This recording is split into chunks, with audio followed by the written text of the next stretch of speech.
Skeletal muscles organization is really important in their function. We're going to talk about the organization of the skeletal muscle from the largest to the smallest, and as we go through, we'll talk about how the names are going to change.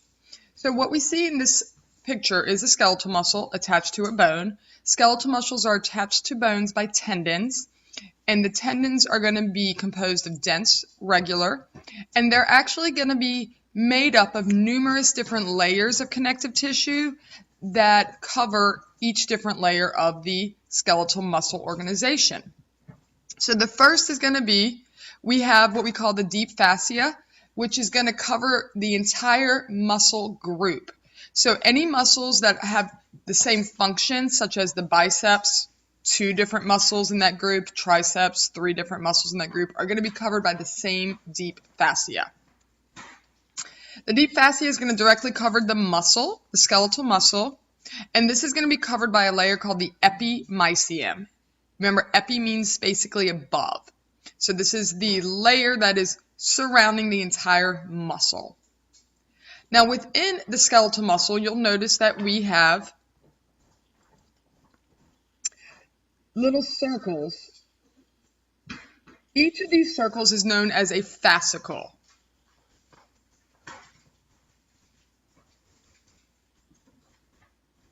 And the fascicles themselves are going to be covered by the layer called the perimysium. So skeletal muscles are made up of fascicles. Skeletal muscles are covered by the epimysium, and fascicles are covered by the perimysium. Now, if you look in each fascicle, you're going to notice that there are smaller structures.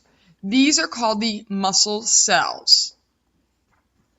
The muscle cells are also going to be covered by a layer called the endomysium. Endo meaning the innermost layer. So epimysium is the outer, peri is the middle, endo is the innermost layer.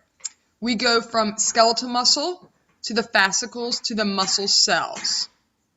Now we can see that within the muscle cells we're going to have small fibers sticking out, and these are going to be called your protein fibers. So when we look at a fascicle blown up, remember that skeletal muscles are made up of fascicles, so we would be looking at lots and lots of fascicles. Each fascicle is going to contain the muscle cell, so we can see that this particular fascicle has 1, 2, 3, 4, 5, 6, 7, 8, 9, 10, 11, 12, 13, 14, 15, 16 different muscle cells within it. The muscle cells are going to be surrounded by the endomysium. That's this little pink layer. But notice that there's a different color on the inside. This is called the sarcolemma. The endomysium is connective tissue that surrounds the muscle cell. The sarcolemma is the actual cell's membrane. If you remember in general biology, all cells have certain common characteristics, and a membrane was one of them. So a muscle cell is going to be no exception. It has its own cell membrane, and it is called a sarcolemma. You'll also see that the muscle cell is made up of smaller units. These individual units are known as myofibrils.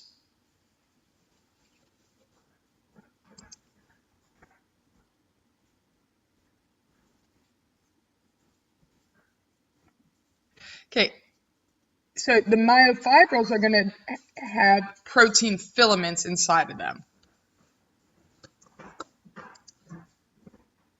So again, we got your skeletal muscles made up of fascicles. Fascicles are made up of muscle cells. Muscle cells are made up of myofibrils, and the myofibrils are going to be made up of protein fibers. Now, the most important level of organization is going to be the muscle cell, because this is what we're going to talk about with contractions. So understanding the hierarchical organization is important, just so you know that when we talk about contractions, we're looking at one of the smallest levels of the muscle cell organization that is going to be part of the contraction. So I often think about muscle cell organization as those stacking dolls that you can find. And even though they all look alike, they're all going to be of different sizes, and they're all going to have a specific function. So the largest stacking doll would be the skeletal muscle. Inside of muscles, they're made up of fascicles. Fascicles are going to be composed of muscle cells. Muscle cells are made up of myofibrils, and myofibrils are going to contain protein fibers. Muscles are surrounded by deep fascia, but specifically it's going to be surrounded by the epimysium. Fascicles are surrounded by the perimysium. Muscle cells and the muscle cells are going to be surrounded by the endomysium. Epimysium, perimysium, and endomysium are all connective tissue layers. But the muscle cell is also going to be surrounded by its own plasma membrane, which is called the sarcolemma.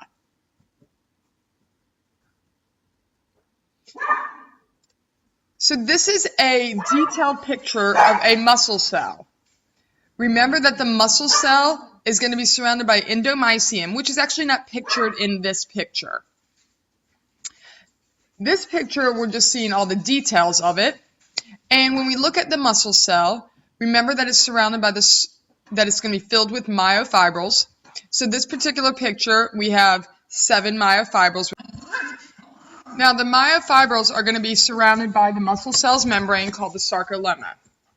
The reason the sarcolemma is so important is because it's going to actually allow action potentials to travel down it and surround the outer myofibrils.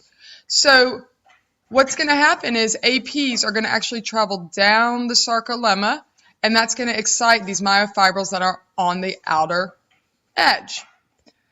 Now, the next structure that we find within muscle cells are going to be called T-tubules. The T-tubules, also known as transverse tubules, they will help bring that AP deep into the muscle cell. So what happens is we have the action potential traveling down the sarcolemma, but it's only exciting the myofibrils that are right under the sarcolemma. So we need to get this AP to the myofibrils that are in the middle. So how do we do that? The AP goes down the sarcolemma and then down into these T-tubules. The T-tubules are going to wrap around all the myofibrils. Now, why do we need that AP deep into the muscle cell? Because the AP in the T-tubules is going to eventually communicate with the ends of the SR, the sarcoplasmic reticulum. What does this sound like that you learned about in Gen Bio? The ER, you're right, endoplasmic reticulum. It's basically the same structure, except for that it's called sarco because it's in a muscle. The SR, sarcoplasmic reticulum, is going to store calcium. So its important job is to store calcium. Now think about it.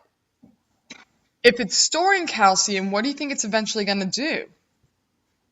If you said release the calcium, you're exactly right. So the ends of the SR are known as terminal cisterns. Terminal means end, and it's basically a little bitty swelling at the end of the SR that actually communicates, overlaps with the T-tubules. When that AP goes down the T-tubules, the AP is going to excite special gates in the terminal cisterns. Those gates will open, and then all of the calcium in the SR will start to flow out. So it's highly concentrated in the SR, and when those gates open, the calcium moves from a high concentration to the low concentration outside of the SR. So the AP goes down the sarcolemma, deep into the cell through the T-tubules. The ends of the SR are going to overlap with the T-tubules, and those ends are called terminal cisterns. And the ends are going to have special gates that when the APs excite those gates, they open and calcium will rush out. The calcium is going to rush out into the area called the sarcoplasm, which is basically the liquid of the cell. Now, when we talk about the terminal cisterns on each side of the T-tubule, we call that a triad because it's 3, the T-tubule and 2 ends of the SR. Now, I'm going to take a closer look at how this event occurs. So this is just a very rudimentary picture. We can see that we have the sarcolemma surrounding the muscle cell, the T-tubules that take the AP deep into the muscle cell, These are representing the SR, and then these are the ends of the SR. So the AP is going to travel down the sarcolemma, deep into the T-tubules. The T-tubules connect with the terminal cisterns, so we have two terminal cisterns and the T-tubules, which makes up the triad. That AP traveling down the T-tubules is going to excite the gates on the terminal cisterns. Those gates will open and calcium, sorry about that, but as that AP travels down the T-tubule, it's going to excite the gates on the terminal cisterns. When those gates open, calcium will rush out of the SR into the liquid of the cell, which is the sarcoplasm.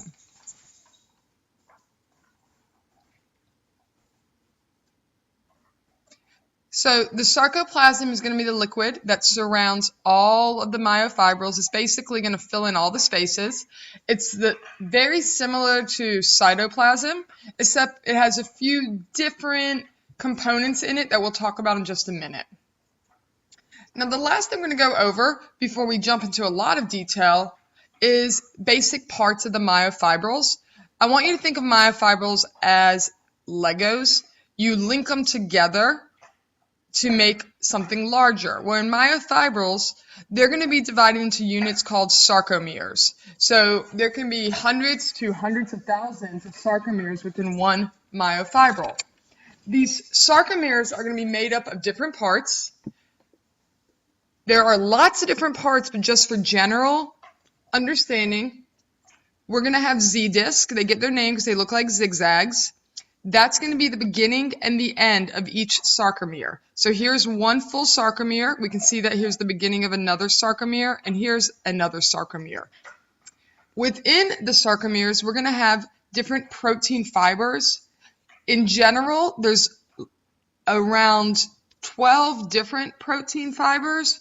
However, we kind of just talk about them as thick and thin filaments. Thick are going to get their name because they're going to stain darker because they're larger in size, and thin get their name because they are smaller in size, so they don't stain as heavily. These thick and thin filaments are what gives us these striations of the skeletal muscles. So real quickly, let's just go over this. AP travels down the sarcolemma. AP goes down deep into the cell through the T-tubules. The T-tubules are going to connect with the ends of the SR called the terminal cisterns. When the terminal cisterns get excited based off of the AP down the T-tubule, the gates open. When those gates in the terminal cisterns open, calcium will rush out from the SR into the sarcoplasm.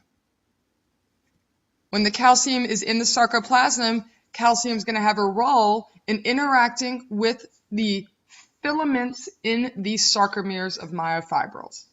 So why don't you pause this recording and tell the story of the AP coming down the sarcolemma and how it gets deep into the muscle cell and what it affects. So I hope you paused it. We're going to finish up this lecture talking about the sarcoplasm. Now, this picture is what I call an abstract view of a muscle cell, but it makes it really easy to understand steps. So this is one large muscle cell. The blue line on the outside is representing the cell's membrane known as the sarcolemma. These dips are the T-tubules. The T-tubules are going to come in contact with the ends of the SR, which are called terminal cisterns.